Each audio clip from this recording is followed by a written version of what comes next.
हाँ प्रभु, अभी तो पदार्थ पढ़ा रहे हैं, ध्यान रखना। पदार्थ और तत्व में कितना फर्क पड़ा बोलो।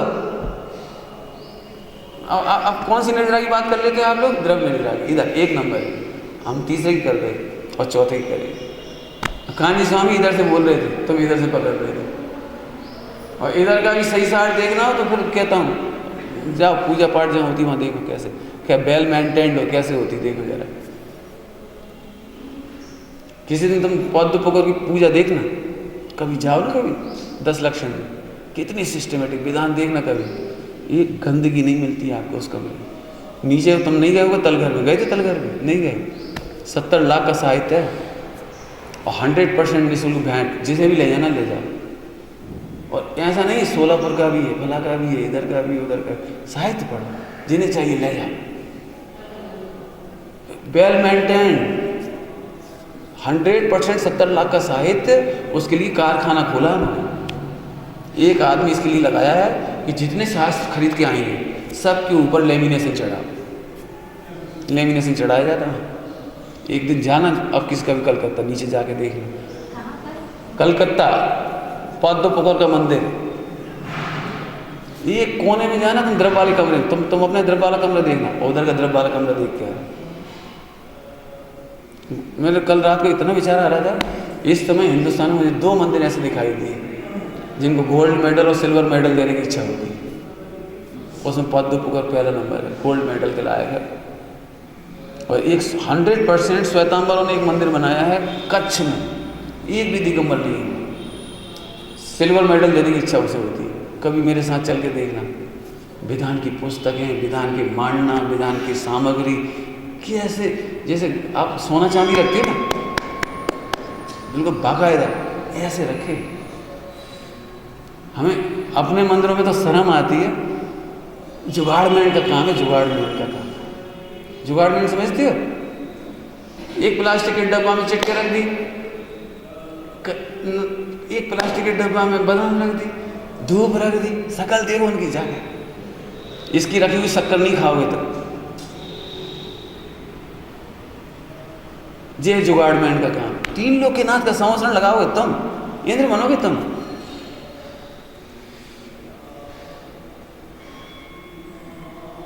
कैसे होगा काम? कैसे निर्जरा हो जाएगी क्रियाओं से, ये तो बता दो। सन दिगंबर मुनिराजों की बहिरंग क्रिया बहुत मस्त जोरदार होती है, दिखाई वो देती है, इसलिए कथन वहां से होता है। यहाँ विशुद्धि होती तो क्रिया सुधरती है, विशुद्धि के बिना क्रिया नहीं सुधरती। और कोई माई का लाल सुधार के बता दे, जिस दिन बताओगे उस दिन देख लेंगे, कोई नहीं सुधार सकता। अंदर से सुधरती है जिसकी सुधरती। ये है निर्जरा का हेतु। केले जब भी बिकेंगे तो हरे और पीले छिलके के नाम से बिकेंगे।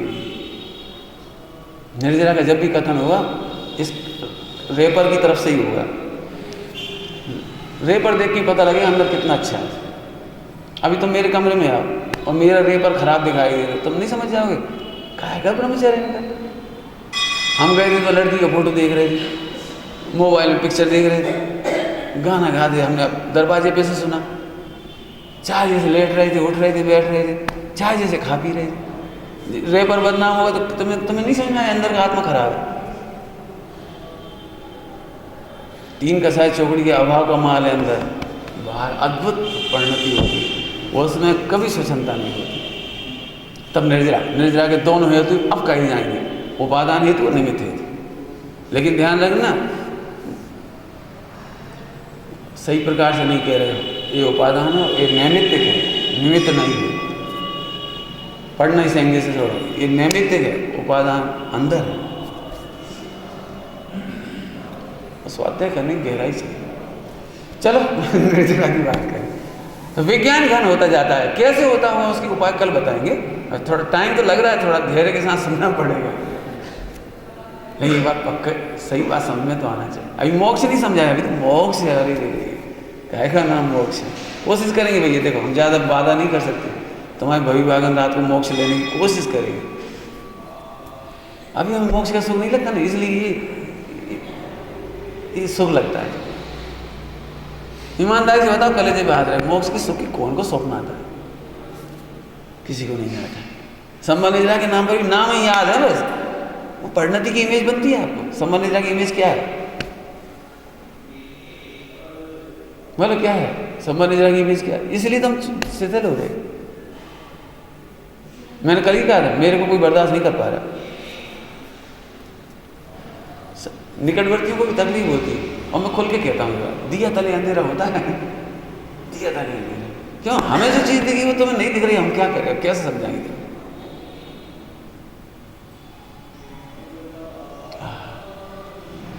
स्वरूप स्थिरता बढ़ती जाती है, इसका नाम निजरा है। शुद्धि की वृद्धि का नाम निजरा है। बस बराबर है, लेकिन वो मैं बताऊंगा थोड़ा सा, मैं टेक्निकली बताऊंगा। ये तो शब्द ही है निराकुलता। देखो अंतिम दृष्टांत देके बात पूरी करें, टाइम हो रहा है।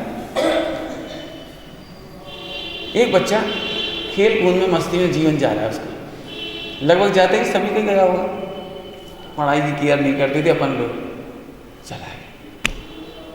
माता पिता बहुत टोकते थे, गुरुजन दंड देते थे, सब कुछ होता था, लेकिन अपने को पढ़ते तो थे, पास भी हो जाते थे बुद्धि तो है ही, उपादान तो है ही, पढ़ते थे, पास हो जाते, और घर आके कहते देखा पास हो गए।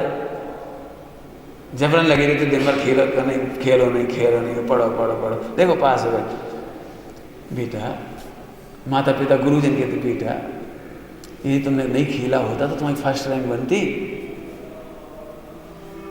जैसे तुम जब लापरवाही से पढ़ के इतने पास हो सकती हो तो सावधानी से पढ़ती तो क्या होता बेटा। और समझदार माता पिता में थोड़ा आगे के विजन दिखाएंगे उन्हें, आगे का विजन। देख बेटा तुम अभी चाचा डॉक्टर बने, क्लिनिक नहीं चल रहा हूँ, हाथ देखना तक नहीं आता, तुम ऐसे ही पढ़ोगे तो ऐसे डॉक्टर बनना है तुम्हें, ऐसे इंजीनियर बनना है तुम्हें, ऐसे ऐसे वकील बनना है, मूंगफली भी पैसा से खाने पड़ रही, केस नहीं मिलता बेटा। इसलिए हम कह रहे पास जब बुद्धि है तो जब तुम लापरवाही से तेज से पास हो रहे, सावधानी से क्या होगा। ये दृष्टांत। तो एक दिन उसे सम्यक दर्शन हो गया। क्या सम्यक दर्शन हो गया? अरे पढ़ाई करना चाहिए, टैलेंट के सिवा कोई रास्ता नहीं, ये मस्ती काम नहीं आएगी, 5 साल की मजा और सारे जीवन भर की कजा है, का पैन और जीवन भर का ज्ञान। अरे बस ये सम्यक दर्शन हुआ उसे। अब उसकी पढ़ाई में विज्ञान घन होने लगा, भिड़ने लगा, सोचने लगा, याद करके विचार करने लगा, विषय को समझने लगा, अच्छे से रटने लगा, नहीं समझ में आए तो प्रोफेसर से पूछने लगा। जे पंचम गुण परीक्षा देकर पास हुआ। टीचर ने पूछा, कोई बोलो भैया इतना निष्णात हो गया, कहीं से पूछ ले। जे मुनि दशा, कहीं से पूछ ले, कहीं का उपसर रह जाओ, कहीं का परिचय जाए। मैंने कल एक बात कही थी, हम पाप के उदय में पुण्य नहीं चाहते। दिगंबर महाराज को उस उपसर के काल में ये नहीं लगता कि भगवान पुण्य के उदय में कोई रक्षा करने आ जाए, बीमारी के काल में कोई योग्य वैद्य मिल जाए, ये विचार नहीं आता। ये है विज्ञान घन, 6वां-7वां गुण स्थान। बोलो भैया तुम इंटेलिजेंट हो कि नहीं हो? इंटेलिजेंट आदमी तो एक है, कहीं से पूछ लो। राजेंद्र प्रसाद जी का सुना? राजेंद्र प्रसाद जी राष्ट्रपति, अपने 10 में से 5 प्रश्न करना था, उसमें लिखा था any 5 you have to solve. उन्हें 10 ही कर दिए, चेक एनी 5।